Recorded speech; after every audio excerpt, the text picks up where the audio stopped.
9 వసంతాలు పూర్తి చేసుకుని 10వ వసంతంలో అడుగు పెడుతున్న జిల్లావాణి న్యూస్ ఛానల్కు శుభాకాంక్షలు.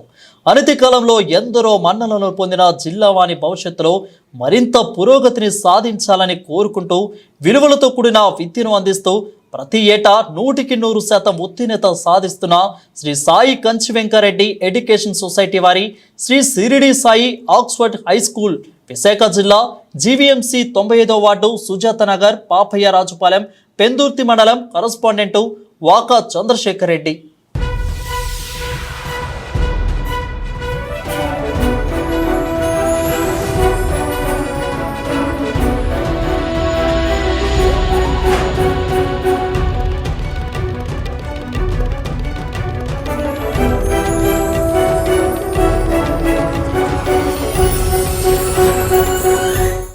జిల్లావాణి న్యూస్ కి స్వాగతం. నా పేరు వరుణ్. ముందుగా బులెటిన్ హెడ్లైన్స్ చూద్దాం. మాజీ సీఎం జగన్ కు దమ్ముంటే అసెంబ్లీకి వచ్చి మాట్లాడనే సవాల్ విసిరిన మంత్రి కొలుసు. అబద్ధపు పత్రికలు టీవీ పెట్టుకుని గోబెల్స్ ప్రచారం చేస్తే చట్టపరంగా చర్యలు తీసుకుంటామని హెచ్చరిక.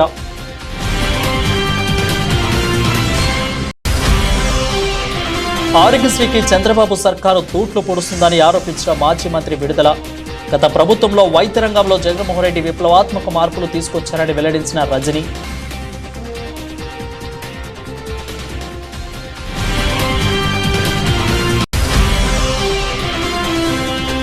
గుండెపల్లిలో గెడ్డం పుచ్చి ఆధ్వర్యంలో నిర్వహించిన జనసేన ఆత్మీయ సమావేశంలో పాల్గొన్న హోంమంత్రి.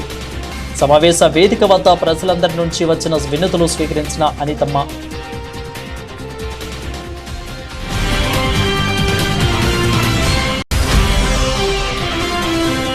తమ న్యాయం చేయాలని కోరుతూ ఉప ముఖ్యమంత్రికి లేఖ రాసిన పిఠాపురం రాజవంశీయులు. ఇంట్లోకి చొరబడి దౌర్జన్యం చేస్తూ చిత్రహింసలు చేస్తున్నారని పవన్ కు ఇచ్చే లేఖలో పేర్కొన్న మహారాజు మేనకోడలు. జగన్ కు దమ్ముంటే అసెంబ్లీకి వచ్చి మాట్లాడాలని, వారు ప్రజలకు చేసిన మేలు ఏంటో చెప్పాలని, అసెంబ్లీకి రాకుండా అబద్ధపు పత్రిక టీవీలు పెట్టుకుని గోబెల్స్ ప్రచారం చేస్తుంటే చట్టపరంగా చర్యలు తీసుకుంటామని మంత్రి కుసుల పార్థసారథి అన్నారు. ఇక మంగళగిరిలో టీడీపీ జాతీయ ప్రధాన కార్యాలయంలో జగ్గయ్యపేట ఎమ్మెల్యే శ్రీరామ్ రాజగోపాల్తో కలిసి నిర్వహించిన విలేకరుల సమావేశంలో మంత్రి పార్థసారథి మాట్లాడారు. ప్రజల ఉపాధి పట్ల విజన్ లేని వ్యక్తి వలన రాష్ట్రము అధోగతి పాలైందని విమర్శించారు. నేడు అటువంటి రాష్ట్రాన్ని గాలిలో పెట్టడానికి చంద్రబాబు ప్రయత్నిస్తున్నారని, చంద్రబాబు మీద నమ్మకంతో ఇతర రాష్ట్రాల వారు పెట్టుకున్న పెట్టుబడులను కూడా చూస్తున్నారని పార్థసారథి వెల్లడించారు. మీకు దమ్ముంటే మీరు గనక మేలు చేశారు ఈ రాష్ట్రానికి, ఈ రాష్ట్రంలో ఏదైతే ముఖ్యమంత్రి గారు చెబుతున్నారో శ్వేతపత్రాల ద్వారా వాస్తవాలను చెబుతున్నారో ఆ వాస్తవాల మీద మీకు ఏదైనా అనుమానం ఉంటే ధైర్యంగా అసెంబ్లీకి వచ్చి మీరు ప్రశ్నించండి. లేదు ప్రభుత్వం చేస్తుంది తప్పు, లేదా ప్రభుత్వం చెప్పింది తప్పు అని చెప్పండి. మీ దగ్గర ఏమైనా మేలు చేసిన ఆధారాలు ఉంటే అవి అసెంబ్లీ ద్వారా ప్రజలకు తెలియజేయండి.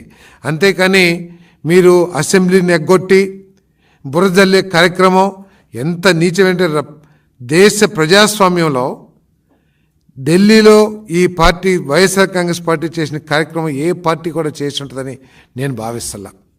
ఎందుకంటే ఒక రైతు ఆత్మహత్య చేసుకున్నా, లేతే ప్రభుత్వ తప్పిదం మూలంగా ఒక రైతు ఏదన్నా దుర్మరణానికి పాలైనా, లేదా ఒక ఉపాధి కార్మికుడు దుర్మరణానికి పాలైన ప్రభుత్వ తప్పిదం మూలంగా దాన్ని కేంద్ర ప్రభుత్వం లేకపోతే ఢిల్లీకి తీసుకువెళ్ళి అక్కడ ఏదైనా ప్రొటెస్ట్ చేయటమో లేకపోతే కార్యక్రమం చేయటమో అర్థం చేసుకోగలం. కానీ ఒక గంజాయికి అలవాటు పడిన, దుర్వ్యసనాలకి అలవాటు పడ్డ ఇద్దరు యువకులు వ్యక్తిగత తగాదాలతో ఒక మారణకాండ జరిగితే దాన్ని తీసుకెళ్ళి అదే నేషనల్ ఇష్యూ అయినట్టు చేయటం ఎంతవరకు సబబో కూడా ప్రజాస్వామ్యులందరూ కూడా ఆలోచించాలని చెప్పేసి మనం చేస్తాను. అబద్ధాలు వాస్తవాలు మీకు దమ్ముంటే మీరు చెప్పే ఏదైతే మీ పత్రిక ద్వారా ఒక పాంప్లెట్ ద్వారా ప్రజలకు తెలియజేయాలనుకున్నారో దాన్ని ఇంకా మెరుగ్గా అసెంబ్లీలోకి వచ్చి మీకు చెప్పదలుచుకుంది అసెంబ్లీ ద్వారా ప్రజలకు తెలియజేయండి. ప్రభుత్వం సిద్ధంగా ఉంది. మీరు అవసరమైతే ఇంకా ఎక్కువ రోజులు అసెంబ్లీ నడిపోయినా సరే మీరు లేవనెత్తే ప్రతి సమస్యకి సమాధానం చెప్పడానికి, మీరు చేసిన ప్రతి తప్పిదానికి ఆధారాలతో సహా నిరూపించడానికి ప్రభుత్వం సిద్ధంగా ఉందని చెప్పేసి నేను మనవి చేస్తాను. అసెంబ్లీలోకి వచ్చి మరి మాట్లాడమని ముఖ్యమంత్రి గారు సవాల్ విసిరితే ఆ సవాలు స్వీకరించలేని ఒక దౌర్భాగ్య పరిస్థితిలో ఉండి కేవలం నాకు పత్రిక, నాకు టీవీ ఉంది కదా అని చెప్పేసి దాని ద్వారా అబద్ధాలు ప్రచారం చేయటం కరెక్ట్ కాదని చెప్పేసి మనం చేస్తాను. ఈరోజు చెప్తా ఉన్నారు ఆరోగ్యశ్రీలో కూడా ఏదో 1500 కోట్ల రూపాయలు ప్రభుత్వం ఎగ్గొట్టిందని. ఎవరన్నా విచక్షణ, అసలు ఆలోచన జ్ఞానం కానివ్వండి, లేకపోతే ఒక 5 సంవత్సరాలు ముఖ్యమంత్రిగా చేసిన స్థాయి వ్యక్తి మాట్లాడా అని చెప్పేసి అడుగుతా ఉన్నా నేను. ఒకవేళ 1500 కోట్లు అప్పు ఉంటే దానికి కారణం ఎవరు? మీరు చేసిన దుష్పరిపాలన 5 సంవత్సరాల ఫలితం కాదా అని చెప్పేసి అడుగుతా ఉన్నా నేను.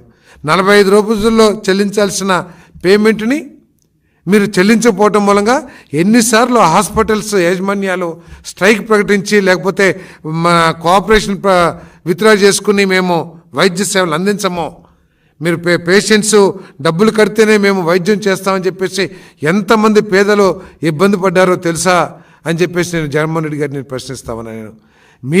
మీరు చేసిన ఆర్థిక అవకతవకల మూలంగా, ఈ రాష్ట్రాన్ని ఆర్థికంగా కుదేలు చేయటం మూలంగా మీరు లక్షల కోట్ల రూపాయలు కాంట్రాక్టర్లకు కానివ్వండి, హాస్పిటల్కి కానివ్వండి, ఆఖరికి భోజనాలు సప్లై చేసిన వాళ్ళకు కూడా మీరు బిల్లులు ఇవ్వలేని దుస్థితిలో ఈ రాష్ట్రాన్ని ముంచిన విషయం వాస్తవం కాదా అని చెప్పేసి అడుగుతామని నేను.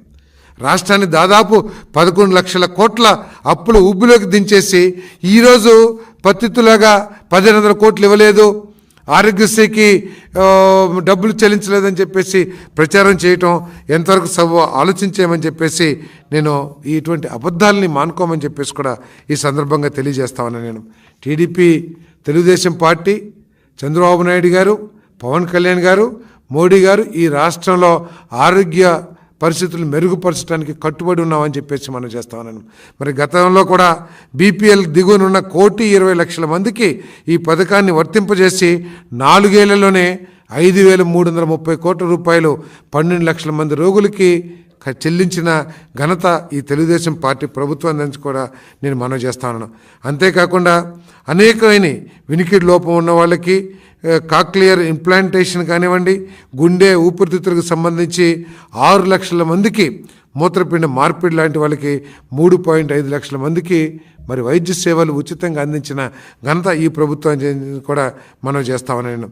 అంతేకాకుండా క్లెయిమ్ అందంగానే, అంటే వైద్యం చేయగానే హాస్పిటల్స్ పంపించే క్లెయిమ్స్ ఏదైతే ఉంటాయో 70% క్లెయిమ్స్ని వెంటనే చెల్లించిన ఘనత గత చరిత్ర తెలుగుదేశం పార్టీది, చంద్రబాబు నాయుడు గారిది అని చెప్పేసి కూడా ఈ సందర్భంగా నేను తెలియజేస్తామని నేను.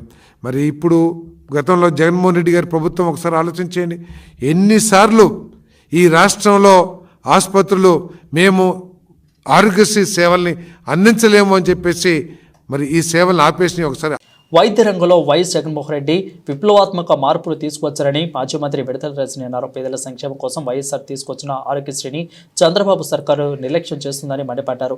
బుధవారం ఆమె మీడియా సమావేశంలో మాట్లాడుతూ వైఎస్ జగన్ హయాంలో ప్రతి ఏడాది ఆరోగ్యశ్రీ కోసం 3,000 కోట్ల రూపాయలు ఖర్చు చేశామని అన్నారు. ఆరోగ్యశ్రీపై కూటమి ప్రభుత్వం దుష్ప్రచారం చేస్తుందని, వైఎస్ఆర్సీపీ హయాంలోనే ఆసుపత్రి పెండింగ్ బిల్లులు కూడా చెల్లించాం, గత ప్రభుత్వ ఆసుపత్రులకు బకాయిలు పెట్టిందని, కూటమి ప్రభుత్వం దుష్ప్రచారం చేయడం సరికాదని రజని అన్నారు. జగనన్న ప్రభుత్వంలో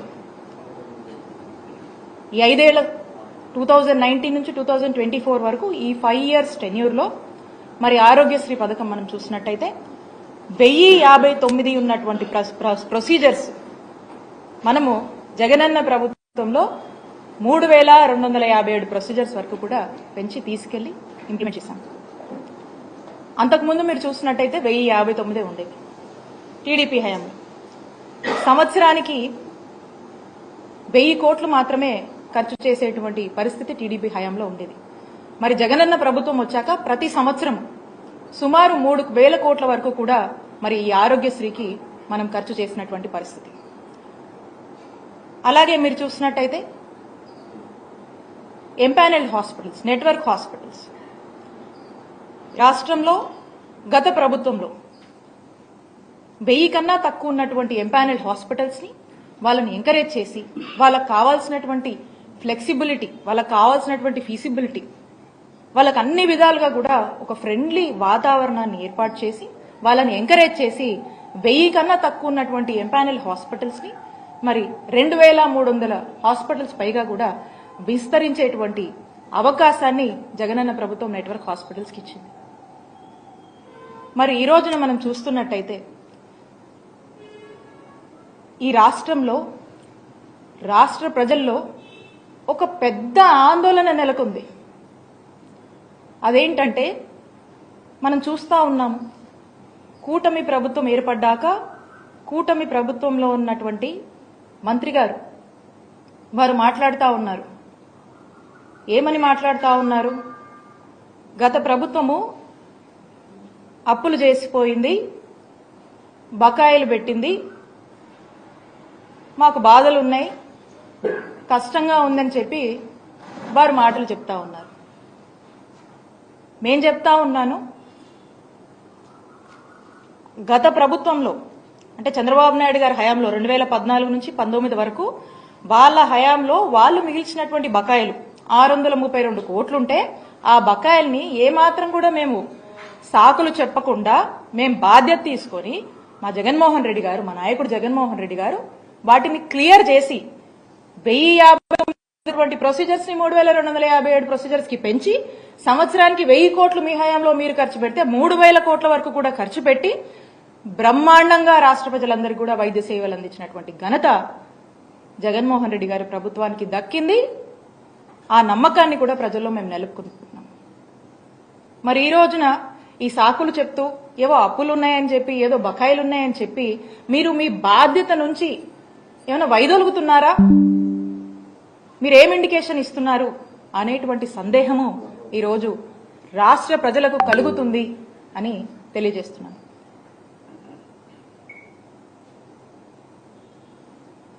ఈ రోజున మీరు చూసినట్టయితే మేము అంటే మొన్న జనవరి వరకు కూడా ఏవైతే పెండింగ్ బిల్స్ ఉన్నాయో ఆరోగ్యశ్రీలో ఆ బిల్స్ అన్ని కూడా క్లియర్ చేసి, జనవరి వరకు ఉన్నటువంటి పెండింగ్ బిల్స్ మేము క్లియర్ చేసి, ఆ తర్వాత మళ్ళా ఏదన్నా కొత్త బిల్స్ అరైజ్ అయితే అవన్నీ కూడా టెక్నికాలిటీస్ అంటే లైక్ అవన్నీ అప్లోడ్ చేసి మళ్ళీ మా వరకు వచ్చి మళ్ళీ పేమెంట్ అనేది ఇదంతా కూడా ఒక రికరింగ్ ప్రాసెస్, కంటిన్యూస్ గా వస్తూ ఉంటే ఇదంతా ఒక రికరింగ్ సైకిల్ అనమాట ఇది. సో మా వరకు జనవరి వరకు ఉన్నవి కూడా మా జగనన్న ప్రభుత్వం క్లియర్ చేసి, ఆ తర్వాత ఫిబ్రవరి మార్చ్ ఏదైతే ఉందో అప్పటికి వచ్చినటువంటి అప్లోడ్ అయ్యి వచ్చినటువంటి మా దృష్టికి వచ్చినటువంటి ఏవైతే ఉన్నాయో అప్పటికి వచ్చేసరికి మార్చ్లో ఎన్నికల కోడ్ వచ్చింది. కోడ్ వస్తే మీకు తెలుసు. ఆ కోడ్ వచ్చిన తర్వాత ఇక ఎన్నికలు అన్ఫార్చునేట్లీ మేము అధికారంలోకి రాలేకపోయాం, ఆ విషయం మీకు తెలుసు. సో ఇంకా అప్పటి నుంచి ఉన్నటువంటి ఏవైతే బిల్స్ ఉన్నాయో ఆ బిల్స్ ఇప్పుడు కొత్తగా కూటమి ప్రభుత్వం ఏర్పడిన తర్వాత ఆ బిల్స్ ని క్లియర్ చేసి మరి ఎక్కడా కూడా ఇంటరప్షన్ లేకుండా వైద్య సేవలు అందించాల్సినటువంటి బాధ్యత ఈ ప్రభుత్వం మీద ఉందని గుర్తు చేస్తా ఉన్నాము. ఏదో లెక్కలు చెప్పి అప్పులని, ఆదాయాలని, బకాయిలని సాకులు చెప్పి మీకు రెస్పాన్సిబిలిటీ నుంచి మీరు ఏమైనా తప్పించుకునేటువంటి ప్రయత్నం చేస్తున్నారా? ఆరోగ్యశ్రీ సంబంధించి వాటి యొక్క బిల్స్ కి సంబంధించి ఈ సాకులు చెప్పి మీరు ప్రజల్ని ఏమన్నా ఒక ఆందోళన పరిస్థితిలో ఉంచేటువంటి ఒక ప్రయత్నం చేస్తున్నారా? లేకపోతే ఏంటి మీరు చెప్పాలనుకుంటుంది? ఈ బిల్స్ పట్ల మీ స్టాండ్ ఏంటి? ఈ బిల్స్ అనేది మీ బాధ్యత, ఇది కంటిన్యూస్ రికరింగ్ సైకిల్ అని చెప్పి మీకు గుర్తు చేస్తా ఉన్నాం. అనకాపల్లి జిల్లా పాయకరావుపేట మండలం కుంటపల్లి గ్రామంలో జేసీఆర్ ఫౌండర్ నియోజకవర్గ ఇన్ఛార్జి గెడ్డెం బుచ్చి ఆధ్వర్యంలో నిర్వహించిన జనసేన ఆత్మీయ సమావేశంకు హోంమంత్రి అనిత ముఖ్య అతిథిగా హాజరయ్యారు. ఎన్నికల అనంతరం హోంమంత్రిగా అనిత గుంటపల్లి గ్రామంకు విచ్చేయడంతోనే నియోజకవర్గ నలుమూల నుండి జన సైనికులు తండోపతండాలుగా గెడ్డెం బుచ్చి ఇంటి వద్దకు చేరుకున్నారు. ఇక గ్రామ ఎంట్రెన్స్ లోని వద్ద గెడ్డెం బుచ్చి తదితర నేతలు అనితకు ఘన స్వాగతం పలికి సుమాంజలి అందించారు. ఇక స్థానిక దుర్గమాత ఆలయంలో అనిత దుర్గాలమ్మ వారిని దర్శించుకుని ప్రత్యేక పూజలు నిర్వహించారు.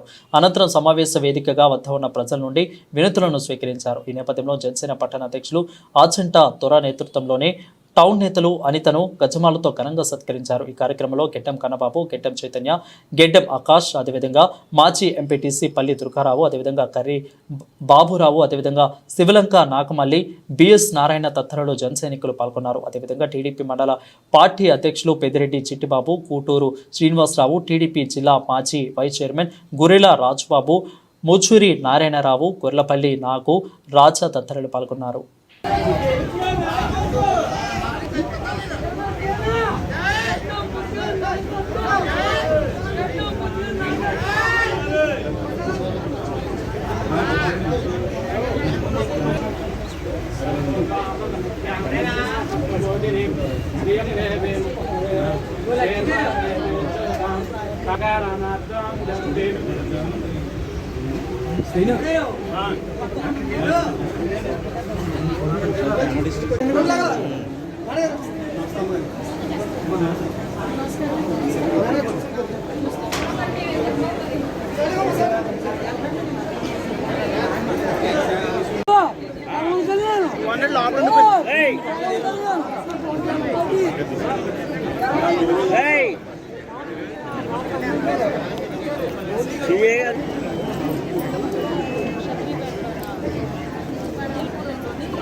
చేతులట్టు వచ్చేస్తాయి బాబా.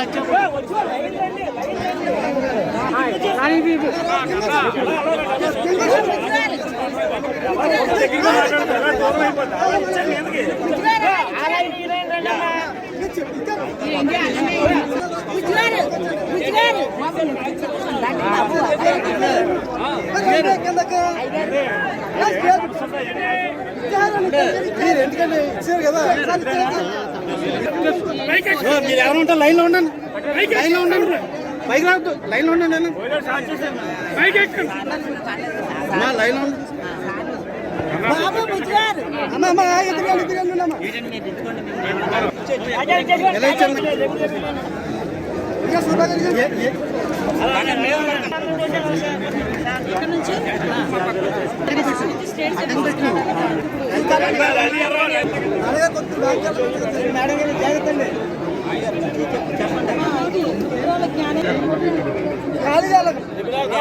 సర్టిఫికేట్ చేస్తారు.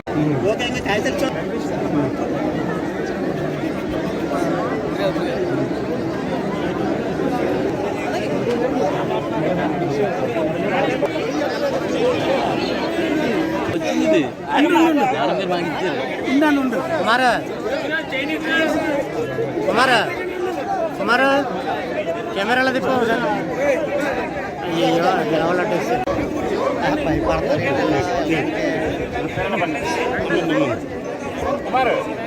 ఓకే సార్ సార్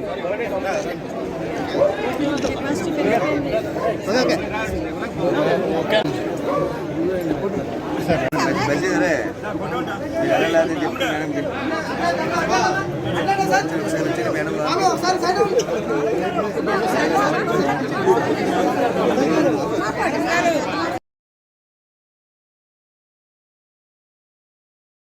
కొందరు వ్యక్తులు దొంగ డాక్యుమెంట్లు సృష్టించి సుమారు 70 ఏళ్లుగా నివాసం ఉంటున్న తమ సొంత ఇంటిలోని తమకు బయట గెంటేశారంటూ ఇళ్లలో చొరబడి దౌర్జన్యం చేశారని, కొద్ది రోజులుగా తమను చిత్రహింసలు పెడుతున్నారని పోలీసులకు చెప్పినా పట్టించుకోవడం కాగా తిరిగి తమపైనే SC/ST కేసులు పెడుతున్నారనడం ఇదెక్కడి న్యాయమని, తమ ఎమ్మెల్యే ఉప ముఖ్యమంత్రి పవన్ కళ్యాణ్ తమ ఆదుకోవాలని సాక్షాత్తు పిఠాపురం మహారాజా మేనుకోడలు వెనుపాలు చంద్రలేఖ అందించారు. ఇక ఆమె కుమారులు కూడా వేడుకుంటున్నారు. ఇక ఈ విషయంపై పిఠాపురం పట్టణం నూర్జహాన్ సైన్స్ కంపెనీ వెనుక వీధిలో గల నివాసంలో వెన్నపాలు చంద్రశేఖర్ అదేవిధంగా ఆమె కుమారులు కలిసి మీడియా సమావేశం నిర్వహించి మీడియాకు వివరాలను వెల్లడించారు. సమావేశంలో వెన్నపాలు మాధవరావు, వెన్నపాలు రంగారావు పాల్గొన్నారు. నేను పిఠాపురం మహారాజా గారు ఇప్పుడు పొజిషన్లో ఎవరున్నారో తెలుస్తుంది కదా. మేము ఇక్కడ 50 ఏళ్ళ నుంచి ఉన్నాం. పెళ్ళి ఇక్కడే అయ్యింది, పిల్లలు ఇక్కడే పుట్టారు. మేము ఎటు బాగాలేదు, ఇక్కడే ఉన్నాం. ఈ పవన్ కళ్యాణ్ గారి స్కందాలు ఇలా జరుగుతుందంటేనే బాధగా ఉంది. ఏమి ఇలాగ మేము చేసాం, మేమే తప్పేం చేయలేదు, ఎవరిని డబ్బు వాళ్ళు అడుక్కోలేదు, ఎవరి డబ్బు మేము తీసుకోలేదు. కొట్టడం కూడా కొట్టేసారు వచ్చి. ఆ గదిలో ఉంటే యువతలకు లాక్కొచ్చి నా మెడలో గొలుసు ఉంటే ఆ గొలుసు కూడా లాక్కుని పోయారు. ఏం చెప్పం, మా కర్మ అనుకున్నాం, అనుభవించాం, ఊరుకున్నాం.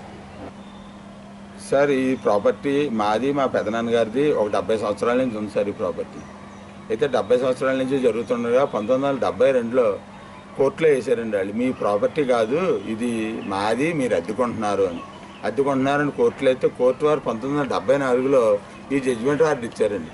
ఈ ప్రాపర్టీ మీది, ఎవరిదే కాదు, ఈ వాటా మీది, ఆ వాటా ఒకటే వాళ్ళదే, మొత్తం ఇల్లు అంతా వాళ్ళది కాదు, సక్కభాగం మీది అని చెప్పి ఇచ్చిన దగ్గర నుంచి ఆ రోజు నుంచి గొడవలు పెడతానే ఉన్నారండి. పోలీస్ స్టేషన్లో పోలీసు వారు ఏం యాక్షన్ తీసుకోలేదండి. తీసుకోకపోతే మేము సరే అని మళ్ళీ సిఐ గారి దగ్గరికి వెళ్ళామండి. సిఐ గారు నేను చూస్తానని అన్నారు, ఏం పట్టించుకోలేదు సార్. అలా జరుగుతున్న టైంలో సడన్గా ఒక రోజుని ఒక 40 మంది మా ఇంట్లోకి వచ్చి మమ్మల్ని అటాక్ చేసి మా మదర్ను కొట్టి మమ్మల్ని ఇంట్లోంచి బయటికి ఖాళీ చేసి వెళ్ళరా అని చెప్పారండి.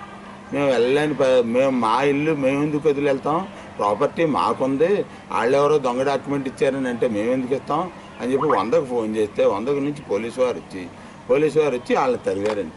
వెళ్ళిపోయిన తర్వాత సాయంత్రం ఎస్ఐ గారు మమ్మల్ని కాగితాలు రమ్మన్నారని పట్టుకుని వెళ్ళాక మీదే డాక్యుమెంట్ లేవు, కోర్టు ఆర్డర్ మేము ఉన్నాము, కోర్టు ఆర్డర్తో మాకు పని లేదు, మాకు దస్తావేజులు కావాలి, దస్తావేజులు ఏదైనా ఉంటే చెప్పండి అని చెప్పి. దస్తావేజులు ఎలాగుంటాయి సార్, ఈ ఆర్డర్లో దస్తావేజు లేదు కాబట్టి ఈ షేర్ మేము కోర్టు వారు నిర్ణయించి వాళ్ళ వాదనలన్నీ విని మేము ఇచ్చామని కొలతలతో ఇచ్చారండి. అందరు లాయర్లు మేము చూపించామండి, కోర్టు వారు చెప్పారు అంటే మేము అది నమ్మము అని చెప్పి ఈరోజు పొద్దున్న 9 గంటల ఆ టైంలో ఎస్ఐ గారు జీప్ వేసుకొచ్చి మీ దగ్గర డాక్యుమెంట్ లేదు కాబట్టి ఆ డాక్యుమెంట్ ఇచ్చారు కాబట్టి వాళ్ళ పైన మేము ప్రొసీడ్ అవుతాము, పైపచ్చి మీ మీద SC ST కేసు కూడా కడతాము, మీ మీద SC ST కంప్లైంట్ ఇచ్చారు అని చెప్పారండి. 20 మంది మా ఇంటికి వచ్చి దొమ్మి చేసి అడావిడి చేస్తే దాని గురించి ఏమి సమాధానం లేదు, దానికి ఏమీ చెప్పలేదండి. వేళ వచ్చి SC ST కేసు కడతాం, మేము మీద యాక్షన్ తీసుకుంటాం అంటే మేము ఏం చేయమంటారు సార్. ఇదంతా జరిగేది పిఠాపురం డిప్యూటీ సీఎం గారు ఇలాకానాలో పిఠాపురం ఊళ్ళో జరుగుతుంది సార్ దందాలు. ఇలాంటి దందాలు చాలా జరుగుతున్నాయి, మమ్మల్ని చిత్రహింసలు పెడుతున్నారండి. ఎవరేమో పట్టించుకోవట్లేదు, ఎవరి కాళ్ళే మేమంటే మేమని చెప్పి అంటున్నారు. మేము 70 సంవత్సరాల నుంచి ఉన్న వాళ్ళు బయటకు పోమంటున్నారు, ఇప్పుడు వాళ్ళకి పవర్ ఇస్తారు సార్. ఇది ఎంతవరకు న్యాయమో చెప్పండి. కరెంటు బిల్లు మా పేరున ఉంది, పన్ను మా పేరున ఉంది, మా ప్రాపర్టీ మాకు ఇది డాక్యుమెంట్ ఉంది, ఇన్ని ఉంటుండగా ఇదేమీ న్యాయం అండి. ఇది సార్ మా బాధ. దయచేసి పవన్ కళ్యాణ్ గారని న్యాయం చేస్తారని మేము అనుకుంటున్నాం సార్. సుందర శ్రీకాకుళం నిర్మాణంలో భాగంగానే నగరంలోని పలు డివిజన్లలో నూతన రోడ్లను నిర్మాణం చేపడుతున్నామని శ్రీకాకుళం ఎమ్మెల్యే గొండు శంకర్ అన్నారు. నగరంలోని డగ్లస్ స్కూల్ దగ్గర 30, 33, 44 డివిజన్లలో రోడ్ల నిర్మాణాలకు ఎమ్మెల్యే శంకర్ శంకుస్థాపన చేశారు. ఈ సందర్భంగా ఆయన మాట్లాడుతూ గత ప్రభుత్వం నిర్లక్ష్యం కారణంగానే నగరవాసులు కనీస మౌలిక సదుపాయాలకు నోచుకోలేదని తెలిపారు. నగరంలోని అనేక రోడ్లను శిథిలావస్థకు చేరుకున్నాయని, వైసీపీ 5 ఏళ్ల పాలనలో ఈనాడు అభివృద్ధిపై దృష్టి సారించలేదని అన్నారు. బటన్ నొక్కడం, నాయకులను జేబులో నింపుకోవడం ఇదొక్కటే వారు చేసిన పాలన అని విమర్శించారు. ప్రజల కనీస అవసరాలను తీర్చలేని విధంగా వైసీపీ ప్రభుత్వ పాలన సాగిందని అన్నారు. అయితే వైసీపీ పాలనకు భిన్నంగా కూటమి ప్రభుత్వం పాలన కొనసాగుతుందని, గొప్ప విజన్ కలిగిన ముఖ్యమంత్రి నారా చంద్రబాబు నాయుడు ఒకవైపు సంక్షేమ పథకాలు అందిస్తూనే దానికి సమాంతరంగా అభివృద్ధిపై దృష్టి సారించారని అన్నారు. నగరంలో ప్రజలకు కనీస మౌలిక సదుపాయాలైన రోడ్లు, తాగునీరు, పారిశుద్ధ్యం మెరుగైన మొదలగు తదితర అంశాలపై దృష్టి సారించారని శంకర్ తెలిపారు. ఈ కార్యక్రమంలో ఆయనతో పాటు నగర ఇన్ఛార్జి కమిషనర్ చల్లా ఓబులేషు, అదేవిధంగా టీడీపీ నాయకులు, డివిజన్ ఇన్ఛార్జీలు, కార్యకర్తలు, అధికారులు, అనధికారులు, సచివాలయ సిబ్బంది తదితరులు పాల్గొన్నారు. ఇక్కడ ఆర్కే నగర్ కాలనీ మెయిన్ రోడ్డుతో పాటు దాదాపు చిన్న చిన్న కాలనీస్ అన్నీ కూడా 15 ఉన్నాయి. వీటన్నిటికి ఇంటర్నల్ రోడ్స్ కూడా 13.5 లక్షలు, ఇది ఒక 35 లక్షల దగ్గర 49-50 లక్షలతో ఈ 2 వర్కులు చేపట్టడం జరుగుతుంది. ఇది 3 నెలలు అయినప్పుడు కూడా కాంట్రాక్టర్ గారికి ఇప్పుడే చెప్పడం జరిగింది 2 నెలల్లో కంప్లీట్ చేసేస్తామని. ఎందుకంటే ఇక్కడ చాలా నీరు స్టాక్ అయిపోయి చాలా ప్రాబ్లం, వర్షాకాలం మొదలవుతుంది కనుక వీలైనంత తొందరగా మీరు, నాకు తెలిసి 2 నెలలు కూడా వద్దు, 4 రోజుల లోపలే ఈ డ్రైన్లు, ఈ రోడ్డు మెయిన్ కంప్లీట్ చేసి ఇది ఈ కాలనీ వాసులకి అందరికీ ఇది అందిస్తాం. తద్వారా ఈ చాలా మంది కూడా ఇది కనెక్టివిటీ రోడ్డు, అవతల పెద్దపాటు రోడ్డు నుండి ఇక్కడ PSNM స్కూల్కి, అందుకు ఇది చాలా ఉపయోగకరం కనుక దీన్ని యుద్ధ ప్రాతిపదికన పనులు చేపట్టాలని మేము డిస్కస్ చేసుకున్నాం. కమిషనర్ గారు, మేము, అలాగే మున్సిపల్ ఇంజనీర్ గారు అందరూ కలిసి కూర్చున్నప్పుడు ఇది ప్రయారిటీ బేస్ మీద తీసుకొని ఈ వర్క్ని స్టార్ట్ చేయమని చెప్పడం జరిగింది. అందుకే ఈరోజు ఈ వర్క్ స్టార్ట్ చేశాం కనుక ప్రజలందరికీ అందుబాటులోకి వితిన్ 2 monthsలో తెస్తాం. మళ్ళీ ఇలాగే ఈరోజు నగరం మొత్తం మీద దగ్గర 80 వర్కులు ఉన్నాయి. 80 వర్కులు కూడా అందరు కాంట్రాక్టులకి టెండర్స్ కూడా అలాట్ అయ్యాయి, అందరికీ చేయమని చెప్పాం. ఈరోజు దాదాపు ఇంకొక 5-6 వర్క్స్ కొబ్బరికాయ కొట్టి శంకుస్థాపన చేస్తున్నాం. ఆ అన్ని వర్కులు కూడా యుద్ధ ప్రతిపద స్టార్ట్ అవుతాయి.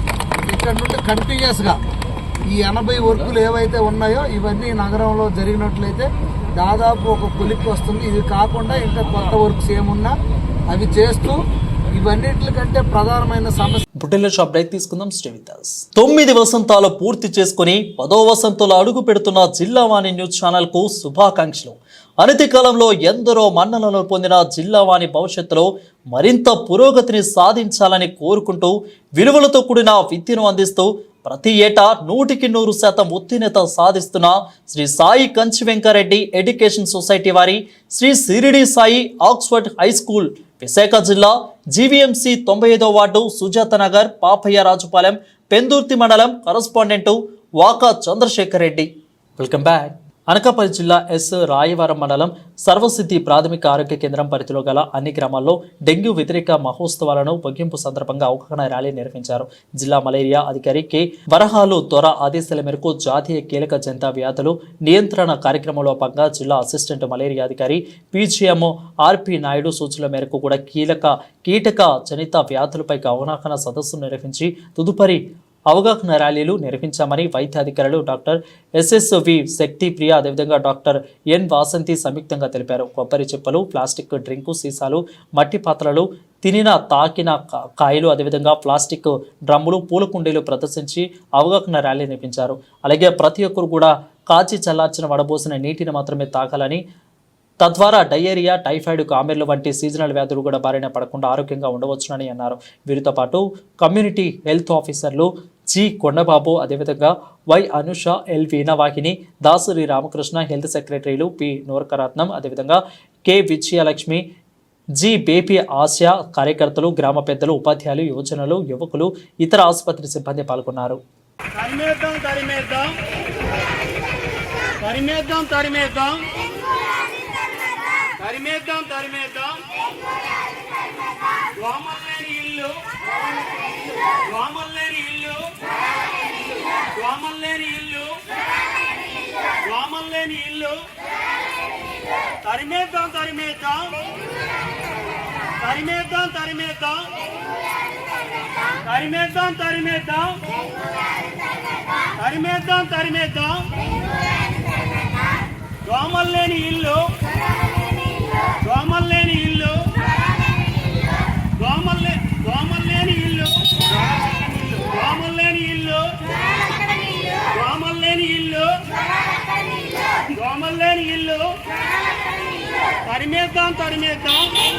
ఎన్టీఆర్ జిల్లా విజయవాడ పోలీస్ కమిషనర్ వారి ఉత్తర్వుల మేరకు Vijayawada west zone DCP Harikrishna వారి పరిరక్షణలో ఏసీపీ మురళీకృష్ణ రెడ్డి ఆధ్వర్యంలో 2 టౌన్ సర్కిల్ ఇన్స్పెక్టర్ గణేష్ వారి అధ్యక్షతన పోలీస్ సిబ్బందితో కలిసి పిఎస్ఈఎంఆర్ కాలేజీ నందు గంజాయి మరియు ఇతర మత్తు పదార్థాల వాడకం మరియు నేటి సమాజంలో జరుగుతున్న ఆర్థిక నేరాల గురించి విద్యార్థులకు అవగాహన సదస్సును నిర్వహించారు. ఈ సందర్భంగా Vijayawada west ACP P Murali Krishna Reddy వారు మాట్లాడుతూ గంజాయి సేవించడం వల్ల ఆరోగ్యకరంగా కలుగు దుష్ప్రచారాలను అదేవిధంగా తెలిపారు. ఆన్లైన్ ద్వారా అప్రమిత వ్యక్తులు మనకు పంపే లింకులు ఓపెన్ చేయరాదని, ఉద్యోగాలు ఇస్తాము, లోన్లు ఇస్తాము అని లేనిపోని కళ్ళబుల్లు మాటలో నమ్మకండి అని తెలిపారు. ఈ కార్యక్రమంలో పిఎస్ సిఎంఆర్ కాలేజీ అదేవిధంగా ఈసీపీ హెచ్ఓడి రంగారావు అదేవిధంగా ACP Murali Krishna Reddy, cyber crime CI Srinu, Kothapeta CI Ganesh, SA Raju, Narendra పాల్గొన్నారు. డిఈ గారు అయితే ఆ అబ్బాయి ఇంజనీరింగ్ థర్డ్ ఇయర్ చదువుతున్నాడు. థర్డ్ ఇయర్ చదువుతుంటే అతను ఇలాగే క్లిక్ చేశాడు. ఇలాగ ముందు ₹1,00,000 తీసుకున్నాడు. తర్వాత ఇంకా ఇచ్చేస్తామంటే లక్షడు ప్రెషర్ పెట్టేస్తాడు. తర్వాత ఇంకో బ్యాంక్ కూడా దగ్గరికి వెళ్ళాడు. ఆడు 2 లక్షలు ఇచ్చేసాడు. తర్వాత ఇంకొకడు 4 లక్షలు ఇచ్చేసాడు. ఇలాగే అంటే పైగా ఏంటంటే ముందు డబ్బులు ఇచ్చినవన్నీ ఆన్లైన్లో గేమ్స్ ఆడేయటం ఇవన్నీ చేసేస్తున్నాడు. బెట్టింగ్ కట్టేయటం ఇవన్నీ చేసేస్తున్నాడు. క్రికెట్ బెట్టింగ్లు అన్నీ అయిన తర్వాత డబ్బులు ఖర్చు అయిపోతున్నాయి. ఇంకా ప్రెషర్ పెరిగిపోతుంది. కాబట్టి ఇంకొకటి దగ్గర లోన్ తీసుకుని ఇది రొటేషన్ చేస్తున్నాడు. ముందు ఎవరి దగ్గర అయితే తీసుకున్నాడో ఆయన కడుతున్నాడు డబ్బులు. ఇలాగే చివరికి అయిపోయిన తర్వాత ఇక్కడ ఏం చేయాలో ప్రెషర్ పెరిగిపోతుంది. చివరికి ఇంటికి వచ్చేసారు. ఏది లోన్ కట్టమని చెప్పి ముందే మనం అడ్రస్ డీటెయిల్స్ అన్నీ ఇచ్చేసాం. అప్పుడు అర్థమైంది. బాగా కంగారు పడి నేను పోలీసులు కాబట్టి నేను కాంటాక్ట్ చేస్తాను. అలా ఎందుకు గొడవ చెప్పి మేము కట్టాలన్నాము కూడా. తర్వాత ఎప్పుడు లేదు 7 లక్షలు రోజుకి ఎన్ని ఫ్రాడ్స్ చేస్తున్నాయని ఆలోచించుకుంటాయి. రోజుకి మోడల్స్ ఆపరండి మారిపోతుంది. మామూలు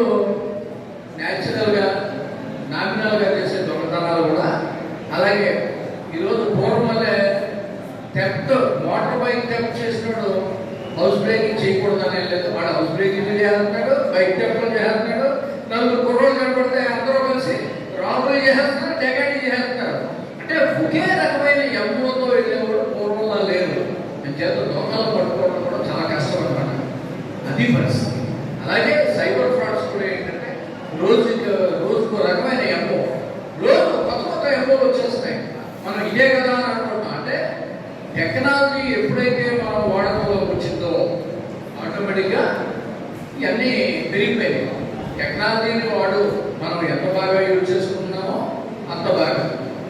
మీరంతా లాక్ చేసుకుంటున్నారా? ఎందుకు లాక్ చేసుకుంటున్నారో చెప్పండి. మీరు ఇది అర్థంగా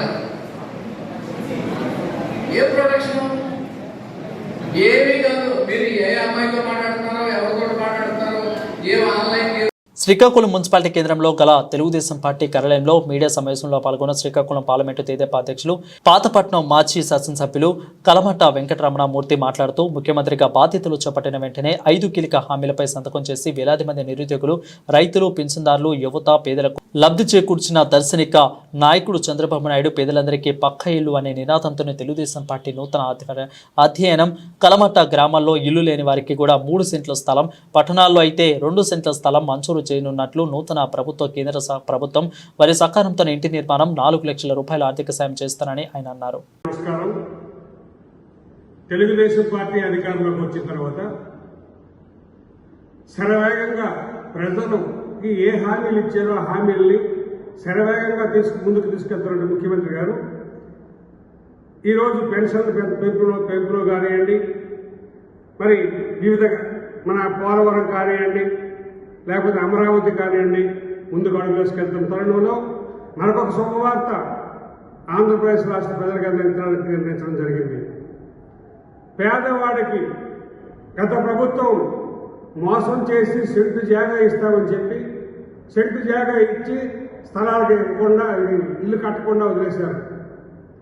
ఈ రాష్ట్రంలో 30 లక్షల ఇల్లు కడతామని జగన్మోహన్ రెడ్డి 3 లక్షలు కాదు కదా 30,000 ఇల్లు కూడా కట్టలేని పరిస్థితుల్లో జగన్మోహన్ రెడ్డి గత 5 సంవత్సరాల పరిపాలన జరిగింది. కేవలం సైట్లు హైట్ చేసుకుంటామని చెప్పి కోట్లాది రూపాయలు కుంభకోణాలు జరిగాయి తప్ప పేద బడుగు బలహీన వర్గాల ఎస్సీ ఎస్టీలకి ఏమాత్రం మరి ఇల్లు అందివ్వకుండా చేశారు. మరి కేంద్ర ప్రభుత్వ సహకారంతో చంద్రబాబు నాయుడు గారు తీసుకున్న మరి కొత్త నిర్ణయం ఈ రాష్ట్రంలో ఉన్న పేదలందరికీ ఇల్లు లేని వ్యక్తి లేకుండా ప్రతి ఒక్కరికి కూడా ఇల్లు కల్పించే ఉద్దేశంతో చంద్రబాబు నాయుడు గారు మరి మొన్న ఒక నిర్ణయం తీసుకుని అనౌన్స్ చేయడం జరిగింది. అది ముఖ్యంగా పేదవాళ్ళ గ్రామాల్లో పట్టుకుంటే 4 లక్షల రూపాయలు, 3 సెంట్ల స్థలంతో కలిపి 4 లక్షల రూపాయలు కట్టడానికి ఇవ్వడానికి నిర్ణయించడం జరిగింది. అలాగే పట్టణాల్లో అయితే 2 సెంట్ల స్థలం 4 లక్షల రూపాయలు ఇవ్వడానికి నిర్ణయించడం జరిగింది. ఏ రాష్ట్ర ప్రభుత్వం కానివ్వండి 4 లక్షల రూపాయలు ఇచ్చి ఇల్లు కట్టించే పరిస్థితి ఈ రోజు వరకు లేదు. కానీ ఈరోజు ఆంధ్రప్రదేశ్ ముఖ్యమంత్రి నారా చంద్రబాబు నాయుడు, పవన్ కళ్యాణ్ ఇద్దరు కలిపి తీసుకున్న నిర్ణయాల వల్ల, కేంద్ర ప్రభుత్వ సహకారం వల్ల ఈవేళ ఇంతకు ముందు సగం కట్టి ఉండిపోయిన ఇళ్లకు కూడా పేమెంట్ ఇవ్వడానికి నిర్ణయించడం జరిగింది. అలాగే సగం కట్టి ఉండిపోయిన ఇల్లు కూడా పూర్తి చేయడానికి 8 లక్షల ఇల్లు 1 సంవత్సరంలో పూర్తి చేయడానికి కూడా రాష్ట్ర ప్రభుత్వం నిర్ణయం చేయడం జరిగింది. జగన్మోహన్ రెడ్డి పరిపాలనలో 5 సంవత్సరాల్లో 30,000 ఇల్లు కూడా ఈ రాష్ట్రంలో కట్టలేదు.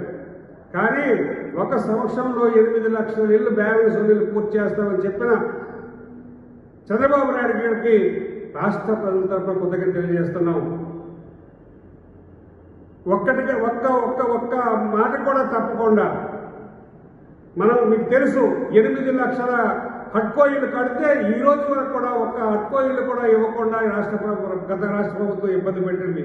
అవన్నీ కూడా ఇప్పుడు క్లియర్ చేసి మరి పేద ప్రజలకు ఇల్లు అందుబాటులో తేడానికి చంద్రబాబు నాయుడు గారు నిర్ణయం తీసుకున్నారు.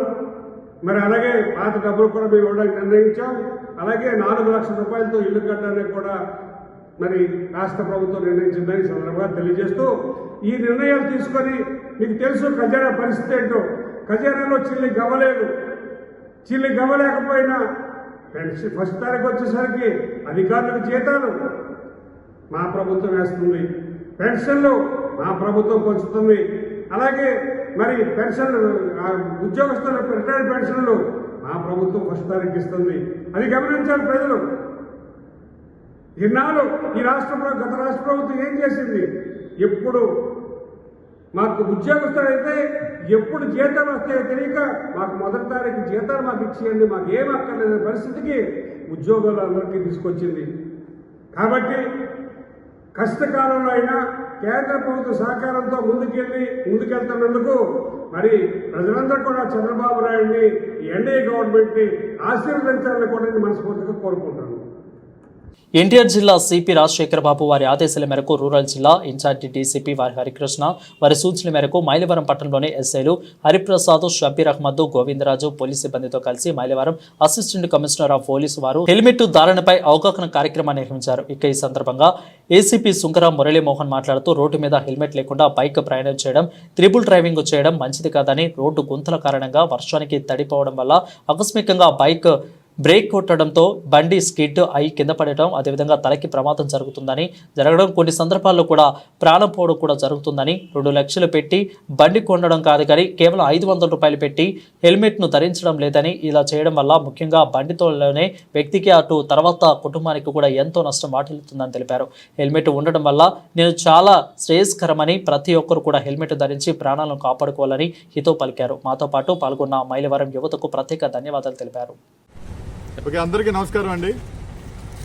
మీ అందరికీ తెలుసు రోడ్డు ప్రమాదాలు ఎలా జరుగుతున్నాయి. ఇవాళ ఇంటి దగ్గర నుంచి కానీ ఒక ఎంప్లాయీ స్కూల్కి మా ఎంప్లాయీ ఎక్కడ ఉద్యోగానికి వెళ్తాయి, లేదా ఒక స్టూడెంట్ కాలేజీకి వెళ్ళినా, అలాగే రైతు తన పొలం పనికి వెళ్ళినా తిరిగి వచ్చే వరకు గ్యారేజ్ లేని పరిస్థితులు ఏర్పడుతున్నాయి ఈ రోడ్ యాక్సిడెంట్ల వల్ల. చాలా ఎక్కువగా జరుగుతున్నాయి రోడ్ యాక్సిడెంట్లు. అది మానవ తప్పిదాల వల్ల జరుగుతాయి. చాలా వరకు 90% వరకు మన మనుషుల యొక్క తప్పుదాల వల్ల జరుగుతున్నాయి. ఎందుకంటే త్రిబుల్ రైడింగ్ వెళ్ళిపోవడం, లేదా హెల్మెట్ వాడకుండా వెళ్ళటం వల్ల స్కిడ్ అవి మన ఏరియాలో ఈ పశువులు ఎక్కువ, లేకపోతే ఈ రోడ్డు గుంతల్లో ఏమైనా ఉంటే ఆ స్కిడ్ అవి బండి పడిపోవడం వల్ల డైరెక్ట్గా హెడ్ అండ్ కొంచెం రోడ్డు మీద తగులుతుంది. రోడ్డు దెబ్బకి హెడ్ ఇంజరీ తగిలి చనిపోయే వాళ్ళు చాలామంది ఉన్నారు. అదే హెల్మెట్ వాడితే, హెల్మెట్ వాడినప్పుడు రోడ్ యాక్సిడెంట్ అయినప్పుడు చిన్న సింపుల్ ఇంజరీ తోటి ఎస్కేప్ అయిన వాళ్ళు చాలామంది మనం చూస్తూ ఉన్నాం. దయచేసి మీ అందరికీ తెలుసున్న విషయమే. ఎందుకొచ్చు ఇప్పుడు 2 లక్షల రూపాయలు పెట్టి వెహికల్ కొంటారు, కానీ ఒక 500 రూపాయలు పెట్టి హెల్మెట్ కొనుక్కోవడానికి ఇబ్బంది పడతారు. అదేంటంటే మన సెల్ ఫోన్ వచ్చినప్పుడు మాట్లాడుకోవడానికి ఇబ్బంది అనో, ఆ సెల్ ఫోన్ డ్రైవింగే తప్పు, లేదా ఏదో జుట్టు చెరిగిపోతుందనో. మన ప్రాణాలు ముఖ్యం అండి, అది గమనించాలి. ఆ ఉద్దేశంతో మీకు తెలియదని కాదు, మన మైలవరంలో బస్ స్టాండ్ దగ్గర నుంచి మొత్తం విలేజ్ అంతా కూడా మన మైలవరం సిఐ గారి ఆధ్వర్యంలో నేను, మా మైలవరం ఎస్ఐ గారు, అలాగే రెడ్డిగూడెం ఎస్ఐ, ఈకొన్నూరు ఎస్ఐ, అలాగే స్టేషన్ సిబ్బంది మేము ఇలాగ ర్యాలీకి ప్రిపేర్ అవుతున్నాం. హెల్మెట్ అవగాహన సదస్సుకి ప్రిపేర్ అవుతున్నాం. ఆ ర్యాలీ ఒక హెల్మెట్ అవగాహన ర్యాలీ ఒకటి కండక్ట్ చేస్తాం అనేటప్పటికి మైలవరం నుంచి పబ్లిక్ అంతా కూడా వచ్చారు హెల్మెట్స్ తీసుకుని. ఇది చాలా మంచి పరిణామం. అంటే పోలీస్ పబ్లిక్ రిలేషన్స్కి ఇది ఒక తార్కాణం అని చెప్పాలి. పిఠాపురం మండలం బి కొత్తూరులో డ్వాక్రా మహిళా సంఘాల సభ్యులు సొమ్ములు సభ్యుల పేరున లోన్ల విషయంలో యానిమేటర్ పద్మ భారీగా అవకతవకలు పాల్పడ్డారనే విషయమై డిఆర్డీఏ జిల్లా అధికారికి పద్మావతి ఆధ్వర్యంలో మరోమారు విచారణ చేపట్టారు. తమకు తెలియకుండా తమ పేరున బ్యాంకుల్లో లోన్లు తీసుకుందని, గ్రూపులకు సంబంధించిన సొమ్ములు కూడా తమకు ఇవ్వకుండా కాజేసిందంటూ గ్రామంలోని డ్వాక్రా సభ్యులచే యానిమేటర్ పద్మ ఆరోపణలు ఎదుర్కొన్న విషయం తెలిసిందే. ఈ విషయమై ఇప్పటికే ఒకసారి విచారణ కూడా జరిపిన నేపథ్యంలో ఇప్పుడు గ్రామానికి చెందిన డ్వాక్రా సంఘాల సభ్యులు పిలిచి 7 బ్యాంకులకు సంబంధించిన ప్రతినిధులు డిఆర్డీఏ జిల్లా అధికారికి పద్మలత వెలుగు ప్రాజెక్టు ఏపీఎం ప్రియదర్శిని మరోమారు విచారణకు చేపట్టారు. ఎవరి పేరున ఏ బ్యాంకుల్లో ఎంత లోను ఉందో, ఇప్పటి అప్పు ఎంత ఉందో తదితర విషయాలపై విచారణ జరిపారు. ఇక తాను తీసుకోలేని లోను కూడా చెల్లించాలని దివ్యాంగురాలు కఠినకారం చూపకుండా బ్యాంకు అధికారులు బ్యాంకుల చుట్టూ వందల సార్లు తిప్పించారని, తాను ఎక్కడుందో తెచ్చి చెల్లించగలనని ఓ దివ్యాంగురాలు ఆవేదన వ్యక్తం చెందింది.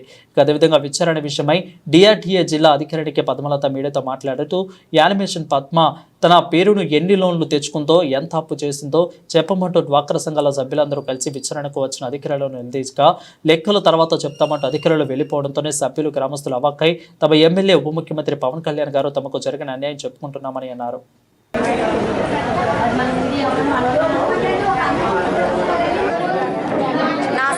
ఎటువంటి సంబంధం లేకుండా నా జిరాక్స్లు ఈ పాత ద్వారా తీసుకున్న కాగితాల ద్వారా తీసుకుని ఆవిడ వాడేసుకుంది సార్. పద్మ గారు వాడేసుకుని ఇవ్వలేదండి. ఆవిడ పేరుని తీసుకుందండి. నా అప్పు చూపిస్తున్నారండి. 90,000 అంటున్నారు సార్.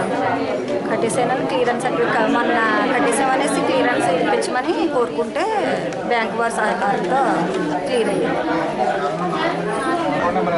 అందరికీ నమస్కారం అండి. నా పేరు పద్మావతి. నేను డిపిఎంగా డిఆర్డీఏలో పనిచేస్తున్నాను.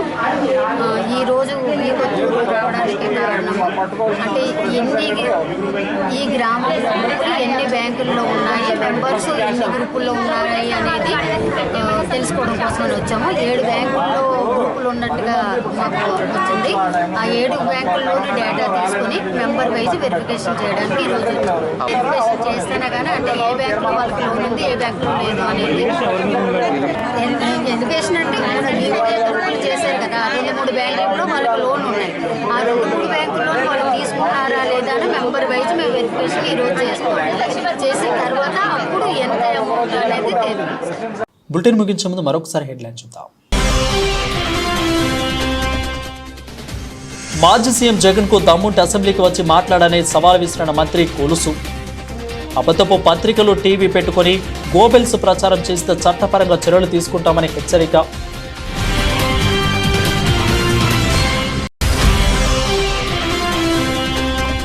ఆరోగ్యశ్రీకి చంద్రబాబు సర్కారు తూట్లు పొడుస్తుందని ఆరోపించిన మాజీ మంత్రి విడుదల.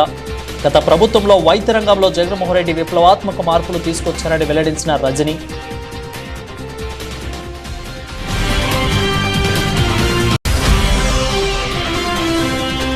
గుంటపల్లిలో గెడ్డం బుచ్చి ఆధ్వర్యంలో నిర్వహించిన జనసేన ఆత్మీయ సమావేశంలో పాల్గొన్న హోంమంత్రి. సమావేశ వేదిక వద్ద ప్రజలందరి నుంచి వచ్చిన వినతులు స్వీకరించిన అనితమ్మ.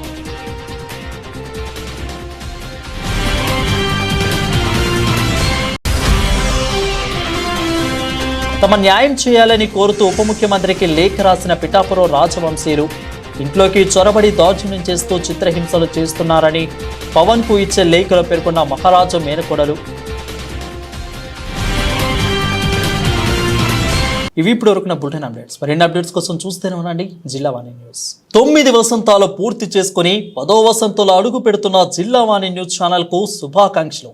అనతి కాలంలో ఎందరో మన్ననలు పొందిన జిల్లావాణి భవిష్యత్తులో మరింత పురోగతిని సాధించాలని కోరుకుంటూ విలువలతో కూడిన విద్యను అందిస్తూ ప్రతి ఏటా 100% ఉత్తీర్ణత సాధిస్తున్న శ్రీ సాయి కంచి వెంకారెడ్డి ఎడ్యుకేషన్ సొసైటీ వారి Shri Shiridi Sai Oxford high school Visakha జిల్లా జీవీఎంసీ 95వ వార్డు సుజాత నగర్ పాపయ్య రాజుపాలెం పెందుర్తి మండలం కరస్పాండెంట్ వాకా చంద్రశేఖర్ రెడ్డి.